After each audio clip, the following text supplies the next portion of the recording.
সকলের কাছে অনুরোধ রইল, একটি বড় লং ভিডিও দিয়েছি গতকালকের ঘটনা। তো সেই লং ভিডিওটা এরপরে দেখতে পাবেন। আমি বলে দিচ্ছি যে কি কারণে ভিডিওটা আমি দিয়েছি। আমি বলে দিচ্ছি যে আমাদের আমরা যে এলাকায় কাজ করি 3টি স্কুল আছে। 3টি স্কুলে আমাদের প্রত্যেক দিদিমণিদের একই সমস্যা। তো এলাকায় মানে 3 থেকে 6 বছরের শিশুকে স্কুলে আসতেই হবে। আর স্কুলে না আসলে আমাদের হেড কাউন্ট হয়, মানে প্রথমে তাদের ছবিটা তোলা হয়। এবার সেটা ওটা চলে যায় ছবিটা। এবার সেই অনুযায়ী আমাদের খাবার দেওয়া হয়। এবার তারপরে তো খাবারের জন্য হুলস্থুল ঘরে খাবার দিতেই হবে। তো যাই হোক, সেটা খাবারের পরেও যদি দেওয়ার পরেও যদি এসে দেখবেন লং ভিডিওটা, আমাদের প্রত্যেকটা দিদিমণির একই সমস্যার মধ্যে আমরা কাজ করি। তার মধ্যে থেকে ওপর মহল থেকে নিচের মহল থেকে, মানে নিচের মহল আমরা যেখানে কাজ করছি সেখানে, আর ওপর মহলকে বুঝতে পারছেন কাদের কথা বলছি। তো সরকারের কথাই বলছি। তো আমাদের বিশেষ করে কেন্দ্র সরকার তো প্রচন্ডই চাপ দিচ্ছে, যেটা ইকেওয়াইসি আর ফেস ক্যাপচার করার জন্য। তার বিরুদ্ধে আমাদের আন্দোলন চলছে যে এটা যাতে বন্ধ হয়। কারণ আমাদের খুবই গরিব এলাকায় আমাদেরকে কাজ করতে হয়, মানে একদম নিডি, মানে একদম মানে ওদের ফোনই নেই, ওদের ফোন নেই। মানে একটা যদি ফোন থাকে, ছোট ফোন থাকে, সে তার পরিবারের লোক কাজে নিয়ে বেরিয়ে যায়, তাহলে তারা কি করে এসে এখানে খাবারটা নেবে? ফোন নিয়ে যদি সকলের হাতে একটা করে ফোন থাকে, তাহলে তারা কি খাবারটা নিতে আসবে? বলুন, খিচুড়ি ডিম সেদ্ধ আর ওই সামান্য আলুর ঝোল আর ভাত নেওয়ার জন্য কি তারা ওই ফোন নিয়ে আসবে প্রত্যেকদিন? তাহলে এর জন্য এবার কিরকম খারাপ ব্যবহারটা করেছে এলাকা থেকে তারা। তাও আবার এই এলাকাতে ওইসব বিকেওয়াইসি ফেস ক্যাপচার এগুলো তো চলবে না, হবেই না। বেনিফিশিয়ারি এরা খারাপ খাবার এমনিতেই পাবে না। আর দেখবেন ভিডিওটা লং ভিডিও দিয়েছি, আপনাদের দেখার অনুরোধ রইল। ভিডিও ওগুলো চাল কোথায় থাকে? আমার বাত শুনি, যদি চুপ রহ, চুপ রহ, বাত না না, गलत बात ना बोलो। যদি তারা ভিডিওটা করি तो पैसा पायम ना, काम करो तो पैसा पायम, সেসে ওই হয় যাই রুলস নিয়ম জানেন কিছু যারা বুঝে পঞ্চায়েত বাজার ঢুকতানি স্যার। এখানে আশা দিদি বোঝাচ্ছে, দেখো এরকম গালাগাল করছে এলাকা থেকে এসে।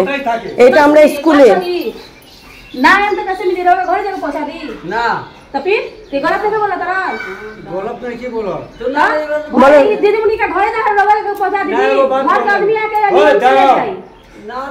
तो सरकार वहाँ पे सब कुछ बैठाता। हाँ, सब कुछ होता, हम घरे चल जाता, सब कुछ बैठाता। তো ও সব দাদা আমাদের প্রত্যেক দিনে উপস্থিতি দিতে হয়, মানে অ্যাটেন্ডেন্স। আপনারা যদি বাচ্চাকে স্কুলে না পাঠান, এখন বাজে 11টা, উনি খাবার নিতে এসেছেন, একজন বৃদ্ধ মানুষ বাচ্চাটাকে আনেনি।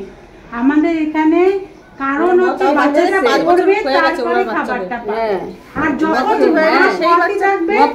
বাচ্চা থাকবে তখন খাবারটা নিয়ে গিয়ে যাবে। দাঁড়ান, একটা আমি কথা বলি। আচ্ছা, এইগুলো বাচ্চাদের ডিম আসছে বা চাউল আসছে, ঠিক আছে?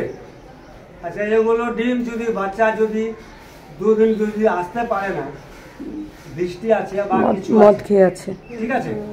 আচ্ছা, ওগুলো ডিম আর বা 2 দিন আসলে আপনারা তো রেগুলার নিয়ে আসেন, ঠিক আছে?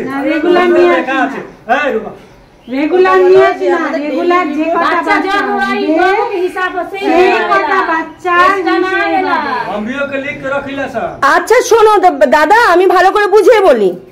তোমার আগে শোনো, তুমি আগে শোনো আমার কথা।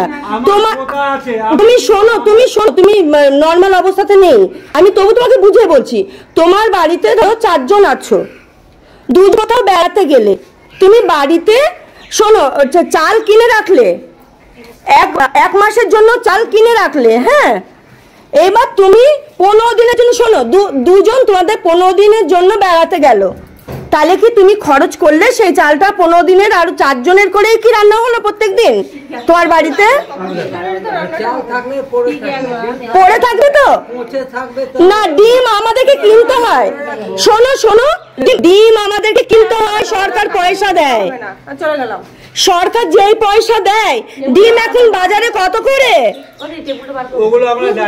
তাহলে এগুলো জানতে হবে তো, জানতে হবে। তোমরা শোনো, তোমরা নর্মাল অবস্থায় আসবে, নর্মাল অবস্থায়। এখন তুমি অ্যাবনর্মাল অবস্থায় আছো, তুমি নর্মাল অবস্থাতে নেই দাদা। আমার বাড়িতে আপনি জানতো যাই তো, আমি ওই জন্য তো বুঝিয়ে বললাম। যখন কেউ থাকবে না, শোনো, তোমরাও ধরো 1টি ডিম কিনে রাখলে, আমার বাড়িতেও কেনা থাকে, 1টি ডিম কিনে রাখলাম। এবার সেই ডিম আমার বাড়ি থেকে আমার বৌমা ছেলে তার বাবার বাড়ি চলে গেল, তাহলে কি আমি ওদের খাবারটাও আমি রান্না করব? এগুলো আমরা শুনি, এইগুলো বলে না। একটা কথা বলি, আপনি মোবাইলে ফোন করেন, যেখানে করেন চাল থাকবে, ডিম থাকবে না। ডিম তো কি মুশকিল, আমরা তো অ্যাটেন্ডেন্স। শোনো কি বললাম, আমি তো বুঝিয়ে বললাম।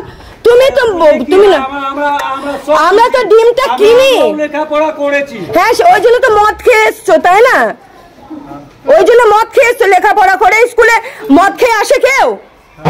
এবার বলো, আমি কিন্তু ভিডিও করলাম, আমি সোশ্যাল মিডিয়ায় ছাড়বো, তুমি মদ খেয়ে এসছো স্কুলে এসে মেজাজ নিচ্ছ, এইটা আমি ছাড়বো। এই যে দেখলে তো